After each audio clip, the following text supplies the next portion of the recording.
At mga naglalakihang celebrity rumampas sa Pinoy Pride Ball sa Makati.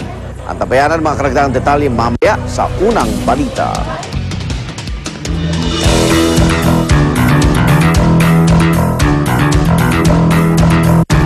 Alright, hindi pa rin humuhupa ang diskusyon sa kakatapos lamang na pagkatalo ni Manny Pacquiao kay Timothy Bradley. Isang anggulong tinitingnan ay hindi umano'y game fixing o pagmamaniobra ng resulta ng laro. At ang latest ay pinagpapaliwanag ng Nevada State Athletic Commission ang tatlong hurado sa Pacquiao-Bradley kaugnay sa kanilang ibinigay na score. Pero ano nga ba talaga ang game fixing at ang batas na kaakibat nito? Ang usaping legal na yan, tatalakayin natin ngayon kasama ating kapuso sa batas, Attorney Gabby Concepcion. Good morning, Attorney. At good morning din sa iyo, Suzy. Wow, parang game fixing lang na tayo nagkasama today. Meron nagmaniobra nito para matuloy ito. Oo. Ito, Attorney, wala na raw balak apilahan pa yung desisyon ng mga hurado sa laban ni Pacquiao. Well, at least sa part ni Manny, parang sa kanya tinanggap na niya. Wala na ba talagang pag-asa yung issue yun? Para dun sa mga, go, laban yan. Oo nga, parang yung taong concerned nag-move on na, yung iba hindi pa. Ayaw talaga. Well, ang masasabi ko lang, di ba, since abogado ko para sa Pilipinas, hindi naman tayo talaga competent to discuss kung ano yung rules ba sa Las Vegas. At dahil nga, ang laban ay nangyari sa Las Vegas, yung mga batas nila ang masusunod dito, kung ano man ang mga kasong ihahain, o mareklamo, or kung ano man yung procedure na kailangan gamitin. Depende yan sa mga batas kung saan nangyari ang insidente. And at the most, siguro, base na rin siguro sa rules and regulations ng boxing organization involved. Lalo na ba kung iniisip nyo ay kasong kriminal, talagang depende yan. So kung anong batas nilang umiiral doon. Dahil kung tatandaan po ninyo, ang mga criminal laws po ay largely territorial in nature. Ibig sabihin, makakasuhan lamang ayon sa batas at maihahain ng kaso sa lugar kung saan nangyari ang incident. In this case, Las Vegas. Ganon din naman sa Pilipinas. Pag yung krimen, kahit na parehong Pilipinong involved, kung ito'y nangyari abroad, hindi mo madadala ang kaso sa Pilipinas. Doon pa rin talaga. Doon talaga. So dito, kahit na mga foreigners ang involved, pag nandito nangyari, kailangan dito yung kaso. Oo, kasi territorial ang criminal law. Okay. Pero kung sa Pilipinas nangyari yung laban, may posibleng kaso ba tayo? Well, the nearest one I could think of, nasabi mo na nga yung paratang na talagang yung pagmamaniobra. At pag minaniobra mo ang resulta ng laban, as in either yung mga judges, yung mga referees involved para maapektuhan ng resulta ng laban, ito nga ay labag sa batas natin at ito ay tawag na game fixing. Ayon sa batas ng Pilipinas, particularly Presidential Decree 483 as amended by PD 1602, ito nga ang batas na yung betting, game fixing, or point shaving and machinations in sports contests. At ang game fixing na nga yan, labag nga sa batas. At yung game fixing naman ay kahit na anong usapan na pag tinuloy ninyo, ang resulta ay yung isang game, mapipredict mo na or malalaman mo na kung ano magiging resulta at may impluensya ng resulta na to at hindi base sa playing skill at honest skill ng mga players or ng participants. Siyempre, ang maaring mga gumawa nito, aside from the players themselves, would be, for example, yung promoter, mga referee, mga judge.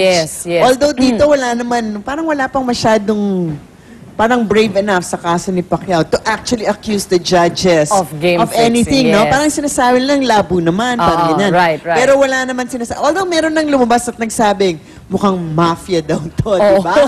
Dahil Las Vegas, and we should remember daw kung ano yung history ng Vegas. Pero dito sa Pilipinas, usually naririnig natin na game fixing or point shaving, which is another form of game fixing, sa basketball, di ba? And then not really boxing. Sa ibang bansa naman, lalo na kung mahilig kayo sa mga wrestling or boxing, parang mas malakas sa kanila yung ugong about game fixing sa boxing.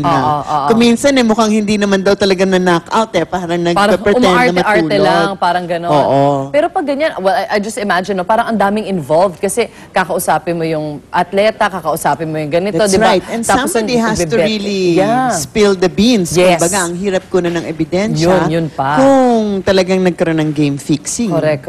Ito pero talaga parang taliwas syempre sa sports or spirit of sports or competition yung ganyan, di ba? Parang actually kasi iba na yung level ngayon kasi ang dami ng pera involved That is for the pride, di ba? Exactly. To be an athlete. Pero bakit rampant yung game fixing and in the first place, okay, may batas nga sa Pilipinas ukol dito. So at least meron tayong panlaban. Ngayon ewan ko na lang kung pagdating dun sa States, gagawan pa nila ng parang mas lalo. Parang mas lalo yatang rampant nga doon, di ba? Oo, at pero big somebody money. already commented, okay, na yung Pilipinas daw kasi mahilig talaga sa sugal, di ba? Kaya kahit iba na din naman iba din naman, depende. Pwede ibang lugar din naman, mahilig din naman Pero even small or big, pinapatulan kasi diba, dito. kahit kaya nga sa atin, uso yung mga ending, di ba? Yan, Yung basta yan. magkaroon ng basketball, May ending, ganyan, sa mga wedding. Kaya nga yung wedding, di nila mapuksa-puksa kahit na ano pang batas nila, di ba? Hindi naman talaga mapigil. Basta may basketball game, may takbo ng kabayo. Palaging nagkakaroon ng betting. At yung betting, meron bang betting na naganap dito? Meron ba? Yung iba naman kasi for fun lang yung mga betting. Theoretically, di ba? Sabi sa yung PD 463 or 483 ba yan? Kasama ang betting. Kasama ang betting. In the pero same walang breath point as shaving. game shaving. Game point shaving. And point shaving and game fixing o betting. So ngayon, kunwari, in terms of what happens in Vegas, parang we just wait and see na lang, di ba? Kasi it depends upon their laws or if anybody's going to actually accuse them of... Wala tayong magagawa talaga. Alright, so parang mag-Manny Pacquiao na tayo lahat. Medyo tanggapin na lang natin na hindi man tayo agree dun sa decision, di ba? So, wala tayong parang si Jessica Sanchez lang, parang di ba? Kahit na runner-up, siya pa rin ang world's idol. Tama naman. Thank you so much, Attorney Gabby. Maraming salamat din at dahan-dahan po dun sa mga mahilig mag-bet, kahit na yung friendly betting. Di ba? Basta walang ini-impluwensya ang outcome. Pero ang betting nga, bawal sa ilalim ng batas talaga. natin. Unless meron yung mga betting na, hindi, may gambling naman na sanction din ng government, di ba? May iba. Yung sa PAGCOR, mga casino, actually PAGCOR and like the charity sweepstakes, sila naman talagang may prangkisa para magpatakbo ng gambling. So Because yung mga it benefits the government. betting dyan, medyo dahan-dahan po kayo. Hindi naman po sa papatulan kayo ng polis. Hindi. Pero pag hindi ka binayaran, pag natalo yung kalaban mo, baka mamaya pag gusto mo siyang dalhin sa korte, baka yun, wala kang kapanapanalo doon. Kasi meron tayong batas laban dyan. That's right. Thank you. Ayan po, sana marami kayo napulot na impormasyong liga sa diskusyon namin with Attorney Gabby. Thank you so much. And thank you so much. It was nice discussing with you today. Yes, of course. Especially about betting.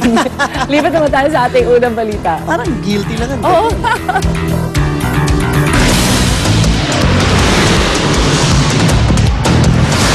Ang mga unang balita sa umagang ito. Bagyong Butchoy, inaasahang papasok sa Pilipinas bukas. Isa namang namumuong sama ng panahon, nagdulot ng mga pag-ulan sa ilang lugar sa Mindanao. Pagbabalik eskwela sa ilang universidad at